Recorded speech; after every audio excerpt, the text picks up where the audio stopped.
Hey everyone, it's Chad from the Teach Better team, and I am here with the one, the only, the amazing Jen Molitor. Jen, how are you doing on this Sunday evening? Doing amazing, thanks. Absolutely. So, how was your weekend? Temperatures were good here in Ohio for us. I think they were good for you too, I think. I've been in the sun nonstop since Friday. We went kayaking. Like, I'm just loving summer and loving sunshine. So perfect. Yeah, it's been amazing. I can get out for my early morning runs and walks, and like it's 60, 70 degrees. That's perfect. Actually, I spent the entire day doing yard work and moving giant piles of mulch for my wife's landscaping needs. So I'm pretty tired, but I am excited to be here because we have a really neat topic tonight. If you guys don't know who Jen is, she's an author, she's a speaker, she's written something called the Happy Teacher's Handbook, which is a fantastic book. You should go buy it on Amazon right now. But she comes in, she's actually used the grid herself, but she's also coached teachers on using grid in her former district. She's really helped other teachers overcome issues. And not too long ago, she goes, hey, like I want to help more teachers with grid. So we have these little grid chats. They're like once a month. And we really just want to help you with anything you are looking for with grid help. So the topic that we start with doesn't mean we have to stick with it.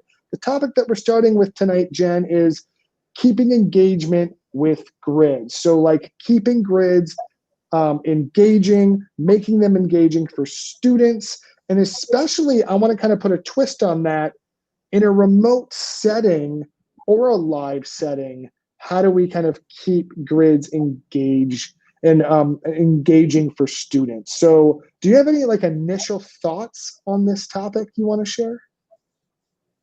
Well, when working at home, the activities have to be so relevant to the kids.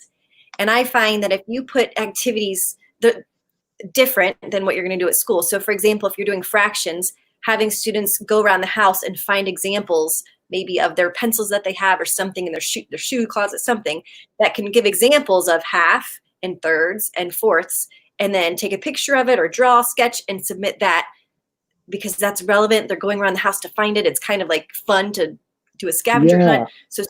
So that kind of thing is what is like where I want to direct teachers to go, is that relevancy and like around the house type of stuff. I love it. So we just had Kevin Butler on one of our free webinar series, which myself and Ray Hewitt are on tomorrow. I'm super excited about that. We're talking about getting back to the new normal. So make sure you log in to check that out if you haven't already.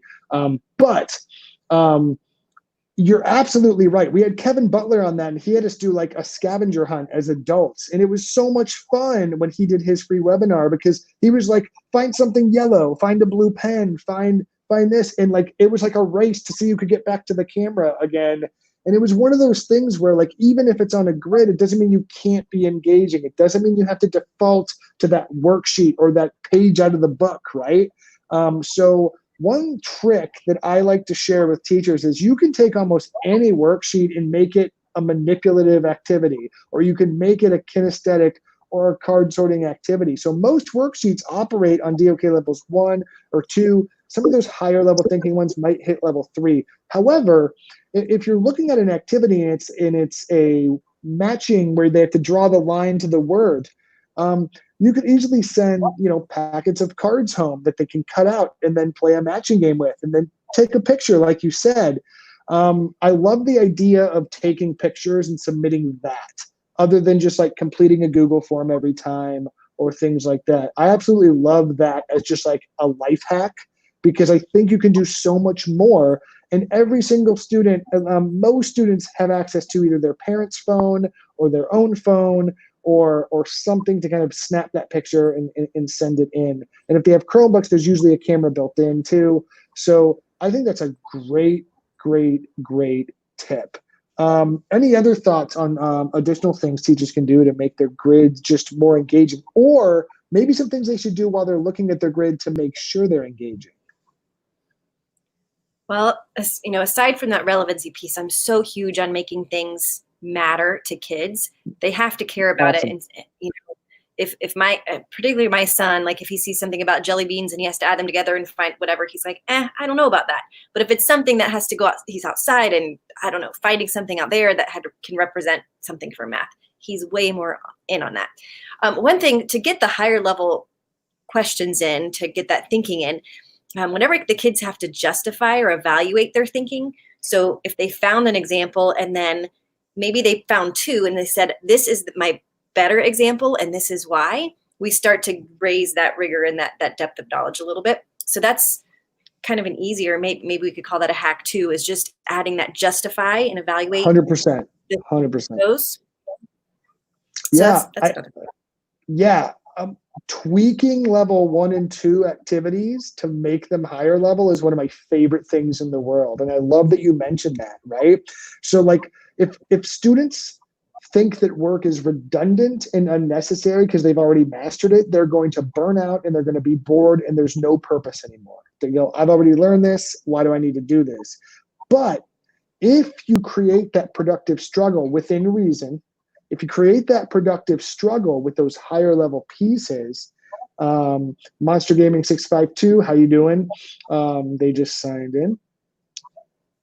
So if you are really looking at those higher levels, it's so much easier to do that if you start with a lower level task. One of my favorite things with math is show an incorrect problem, right?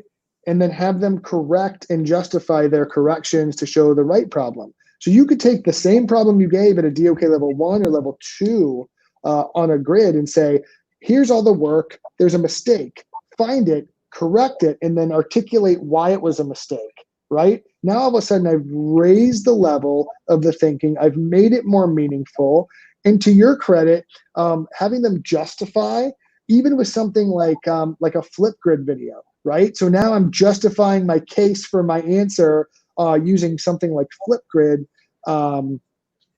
instead of just, do this problem on do number 7, right? There's so many ways to take those basic activities and just increase them, right?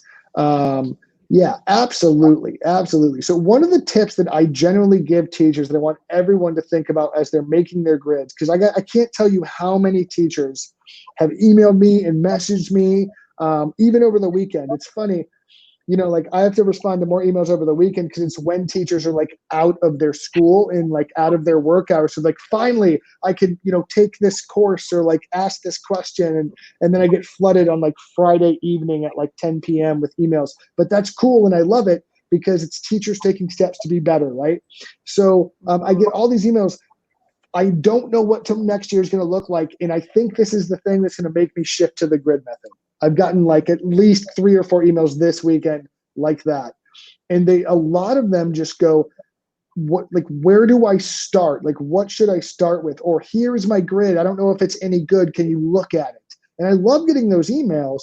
But one of the best things you can do is look at it and see, would I have fun doing this?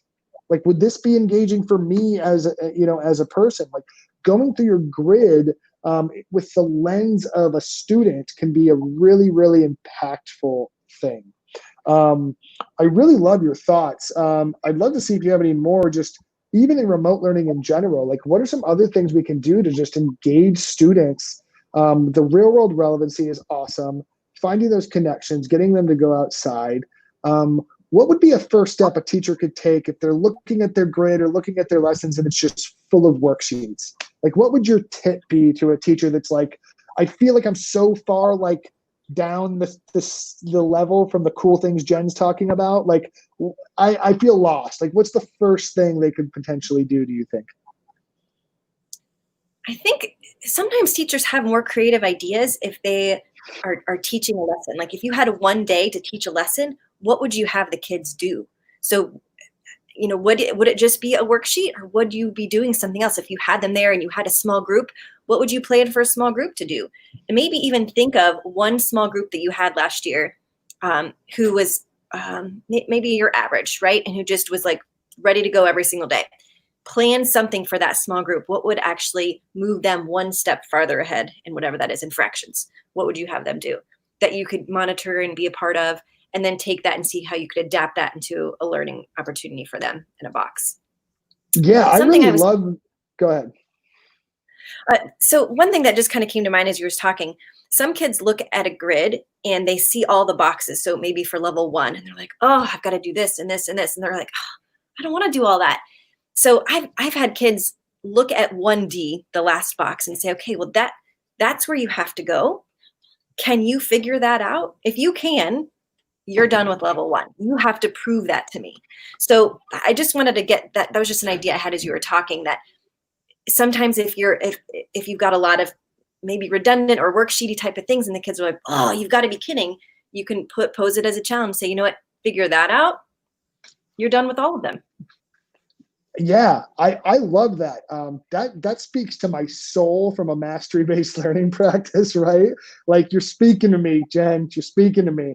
Because I can't tell you how many times, one of my favorite new phrases that I've been saying in every training and workshop that I do, and I've had like a dozen of them in the last few days and last few weeks. One of my favorite new things is use mastery as a bridge, not just a barrier, right? So a lot of times when we think about mastery, like, nope, you don't know this, so you can't move on.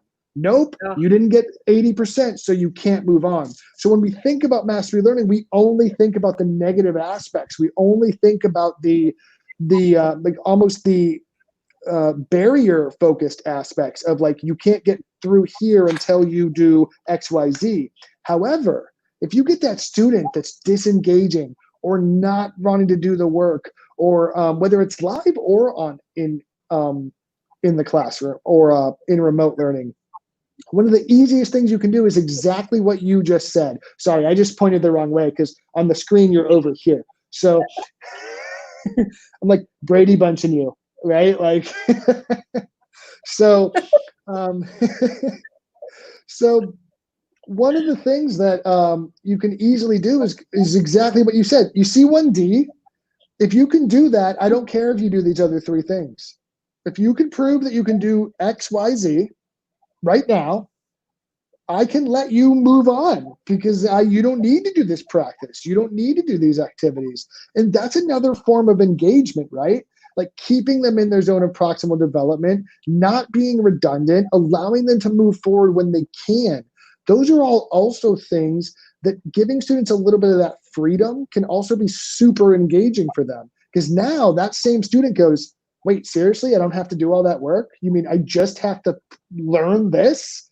Now all of a sudden I want to learn. I'm motivated to learn. There's a reason for me to learn. There's a why, which is one of the things you just talked about. I keep on pointing in the wrong direction. Sorry, you're over here. So, so like, I absolutely love that. I absolutely love that. I got so excited about the second thing you said. Can you repeat the first thing you said so we can talk about it some more? Because I remember getting excited about that, but then I got excited. Oh, okay. So before I did the going through, I don't remember. Okay, because I lost it when I got excited about your second thing. I don't remember, because I want you to repeat that quote about being a bridge, because there's so much like yes to that. So like, I want to tweet it out. So will you say that again? Yeah. So mastery shouldn't just be a barrier. It should also be a bridge, right? We should use mastery as a bridge, not just as a barrier. However you want to say it, Okay. You can share that as much as you want. But no, it's been something that I've been repeating absolutely a ton, right? And to kind of go back to our discussion, what we were originally talking about was, so you're that teacher, you just have all these worksheets, right? Like, what is a first step you can take? That was one of the things that we were discussing before we got off track there. Even like, I love that discussion. That was my favorite thing in this whole broadcast so far. Absolutely. So go ahead. So was that where I said to kind of envision you were planning for a small group? What would you have them do? That was it. That was it. Okay. So I love this, because I think a lot of people view remote learning and classroom learning as like these 2 separate things. Like, when I'm in the classroom, I do these types of things. And when I'm in remote learning, I do these types of things. And I think that's just totally incorrect. I know why it happens in survival mode. I know that when you have like one day to plan, why that happens. But as things are settling, and as we get back in the fall, we have to raise our game if we're still in remote learning to be a quality, equitable experience for every single learner. Because we might also have students, and I'm hearing, we do administrative masterminds every single week with the Teach Better team. So we get to talk to administrators from across the country every single week. And one of the things that we were talking about last week was that there are 20 to 30% of parents in most districts that are not going to be willing to send their child back to school. That means the parent is going to expect the school to still educate their child, but they are not going to, for safety and health reasons, be comfortable sending him back. So I don't know what districts are going to do. You being a new principal next year should be exciting for you to have to deal with. But so we can talk about that after this webinar, because I don't have any specific answers to deal with that. But what I do have answers for is that means we have to have an equitable and quality educational experience for both of these groups. We can't go, okay, you kids get a packet because you're at home, and you get this awesome, engaging experience because you came to school. We can't just separate these things out. And I think what you just said is something that every teacher listening can take to heart. And that is, think about what you would normally do and then adapt it to that virtual environment. So the pedagogy, the instruction, the idea behind whatever that group task or that experience was can still happen virtually most of the time. It's just a matter of changing it up, right? Kevin Butler had this, Ray Hewitt gave him this idea. So I'm going to quote Ray Hewitt here. Shout out to Ray. He had this thing where the kids were matching stuff. So he took these boxes, and there's information on top, bottom, left, and right. And you create essentially a puzzle for your students. So this is going to go back to your tip where you take a picture of it at the end and go, look, I completed the puzzle. I'm awesome. So what he did was he made this, he had them printed out at home, cut it out, put the puzzle pieces together, and then took a picture and turned it in. Well, if you don't want kids or they don't have printers at home and you have to deal with these equity issues, something you can do, as long as they have access to a device, you can put the boxes as images on a Google slide, and they can slide them and rotate them as they're on a desk. And so here you're taking a real tactile, kinesthetic activity, and you're just modifying it to the digital world.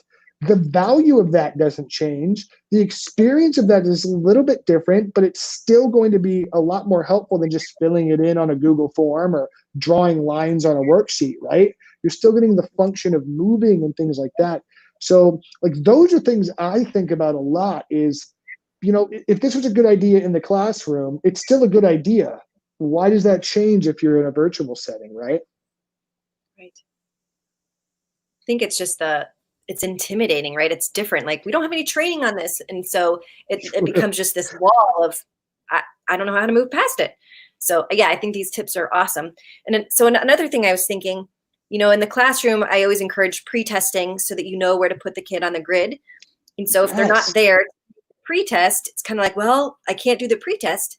You still could, or when you give the grid, let the kids know that, if they're working through level 1 or they're I don't know if I belong in level 1. If you can't do the final task for level 1, then you got to start at the beginning and work your way through, and then you should be. If you're woo, boom, I've got that, then you can go up to 2D or 2E, whatever it is, see if you've got that one. And that can help be a good placement for them.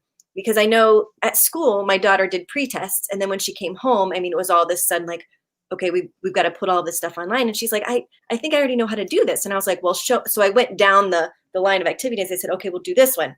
She did. I was okay, you're right. So giving them that flexibility to kind of move and determine where they are with that goal in mind of here's where you've got to be by the end of each level. So I think you just hit the nail on the head, whether you realize it or not, on one of the biggest sort of issues that disengages students in grids, and that is redundancy without purpose, right? So if they can do it, have them prove it, let them move on. They don't need to do 57 examples to prove something. They can do 7 and prove the exact same thing, or they can do 5 and maybe they can do 1 and explain their thinking and processing, and they're good. It doesn't have to be about the task. It's about the mastery. And I think there is a misconception that I'm doing mastery learning, I have this grid, so the tasks in the grid are the important thing. No, that's not true, right? It's the mastery that the tasks allow the student to show that is always the most important thing. And I think you also hit on another really big piece of student engagement, and that is keeping them in their zone of proximal development, right? If I have a student stuck at level 1, they're going to disengage if they already know all this information, but there's a lot of tedious activities, right? So if I already know all this, I'm going to just be bored out of my mind because I'm like, I already know this. Why do I have to fill in 57 questions? I already know this. Why do I have to read 86 pages, right? Like these are things we need to think about as we're designing our grids. And these are common questions that come up. So I absolutely love some of the anecdotes that you shared. And pre-test to make sure that you don't fall into these same pitfalls. All right, so if you have questions, okay, I think Jen and I have talked a lot about engagement in grids at this point, but if you have questions that you want us to talk about, or you're just listening and you're like, you know what, I'm making a grid and I'm wondering, what the heck, Chad and Jen, what should I do? Like right now is a really great time to just leave those comments so we can see them and so we can talk about them. Other than that, Jen, we talked about a lot tonight. I'm going to try to review it the best I can, but if I miss anything, just call me out on it. Fair enough? So Okay. Yep. So you started by giving the great tip of making things relevant for kids, right? Like get them outside, get them doing hands-on activities, doing things. And Brian Arnott, I see your question. We're going to talk about it in just a second. And I love your question, by the way. So we're going to get to that in a second. The second thing was raise the level of simpler tasks to make them more engaging, have students justifying their answers, things like that can be a really, really, really great way. Oh man, there was so much awesomeness in the chat. Using mastery as a bridge, we talked about that. Doing things like pre-tests, allowing kids to move ahead faster than they normally would based on showing mastery can keep them in that zone of proximal development. I think those were like the main things, umbrella themes. I don't know, did I miss any, Jen? How about adapting what you do in the classroom and just Yes. slide that over, right? Yeah. Yes. That. I missed one of my biggest things that we talked about. Absolutely. Adapting what you do in the classroom, thinking about what engages your students in the classroom, and then also don't be afraid to try that virtually or try that on your grid, regardless. A lot of teachers go, can I do that if it's on a grid? Yes, you can. I've seen it, I promise. So Brian had a great question. How would you set up a group task that could be done both face-to-face and virtual? So Brian, I actually have a solution for this. And Brian, I think you're part of our weekly chat, and you may even be taking our webinar series. I think you're in there. If you're not, apologize. But the way we're running our current webinars, I think, has a solution for this.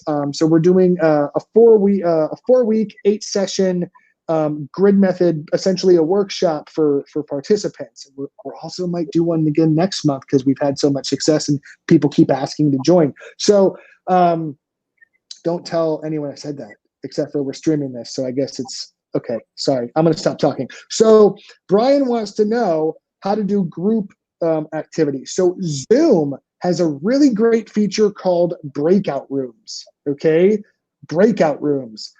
So if you're using Zoom, you can easily create breakout rooms.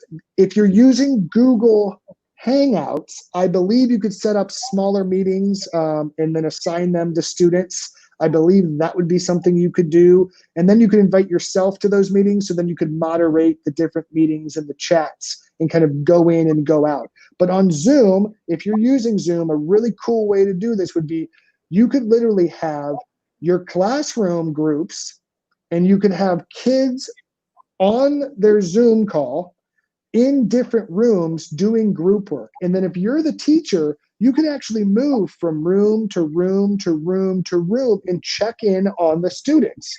Now, when, so, okay, you're using Canvas. So I'm not as super familiar with Canvas in terms of the functionality. I know it works. I know that there's some cool things you can do with mastery pathways in Canvas, Brian. But he had said that he is in the seminar. Thanks, Brian, for reminding me. I knew you were. But he said that he will be using Canvas. So I don't think that means you can't use Zoom, potentially. Hopefully that doesn't mean that. So using breakout rooms is definitely something I would try to do, where you can have those group work activities or team activities happening all at once while you are kind of moderating as the teacher. I think that would work really, really well. That would be how I would do that. In terms of putting that in the grid, you could essentially have an open Zoom chat going on every day, where when they get to that activity, they go to the Zoom chat. And then you would have that as a tab on your browser, and you would just open up that tab and like moderate the activity while you're also checking and doing things with other students. It would be a decent amount to manage, but Brian, I think you're an accomplished educator and you can handle it. I absolutely think you could. That'd be my gut reaction of how to do that. You can absolutely put group stuff in a grid. That's totally possible. You can absolutely do group stuff virtually. That's absolutely possible. So I don't think there's anything that like really stops. Am I missing anything, Jen? I tried to cover it all. I love the Zoom breakout rooms. I've used those. Those are so fun. And it helps get, a big class down to smaller manageable groups and lets everybody have a voice. So I love that. I mean, so another suggestion I had was using, creating a Google slide where they can share and collaborate. So sharing their learning. So, I get slide 1, Chad gets slide 2, someone else gets slide 3, and they're all contributing to that. And then maybe a summary slide. So something where they're investigating. I mean, you could have them do a science experiment at home with water and lemon juice or something, and then report their findings and read through the other people who are in their group, and then have a summary about what they found out about their hypothesis, whether it worked or not. So that's another kind of fun way. Yeah, that's a great tip. So I was really focused on the people interaction, like the seeing them, but I also totally forgot that like Google Suites exists for a second. And I love the fact that you brought that up. So group work doesn't necessarily mean I can see you. It could be collaborative via comments or via work on slides. Now, I know that there's value into you and me being able to see each other and talk like this, Jen, and I truly enjoy it when we get to do it. But one of the things that I think we have to forget is like many of these students are going to work in fields where they have to work remotely, whether this is still going on or not in 5, 10, 15 years.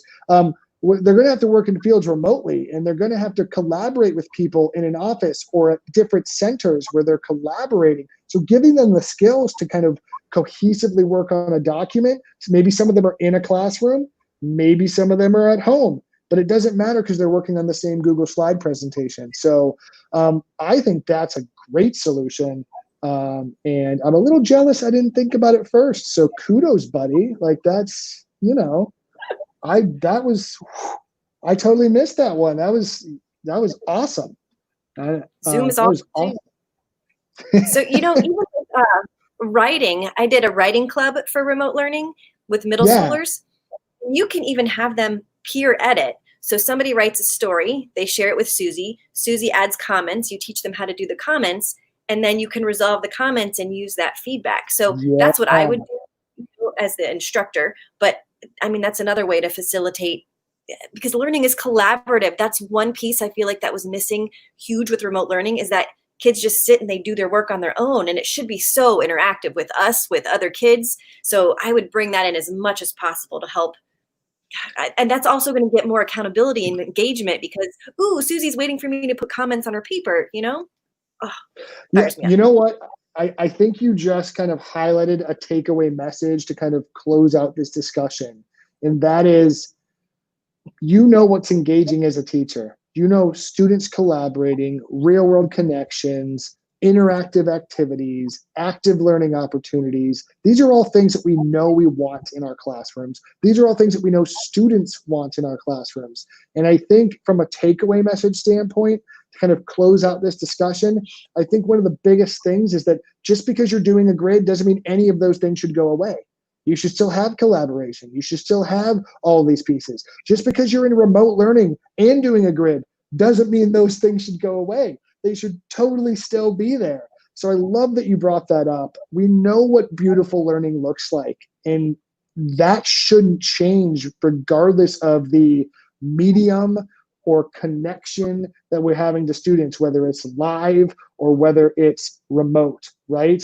Or whether we're doing the grid method or doing some other instructional framework. I know we're talking about the grid method, but I'm just, being honest, right? Good instruction, quality instruction, high engagement instruction, those are universal things that we all know what they feel like, what they sound like, and students absolutely know what those things are like. And so when we provide those experiences, that should never change because we're doing a grid. That should never change because now we're remote. These are the things we need to think about as we go into the fall. Do you have any last words before I let you go for the night? It is Sunday night. I want to let you go. Enjoy it with your family, Jen. I truly appreciate your time whenever we get to do this. I just want to give you a chance for any parting words for our wonderful audience.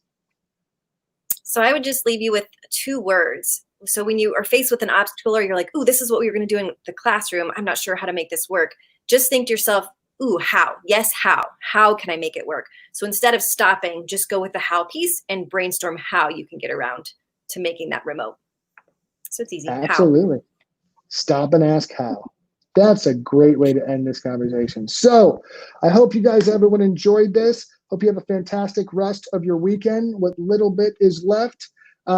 If you'd like, you can catch myself and Ray Hewitt. We're going to be talking about transitioning back to the new normal and our free webinar series tomorrow from 3 to 4 Eastern Standard Time. So please make sure you check that out. Rebecca, awesome to have you on the chat. Thank you once again, Jen, and have a fantastic night. And we will see everybody later. See you later.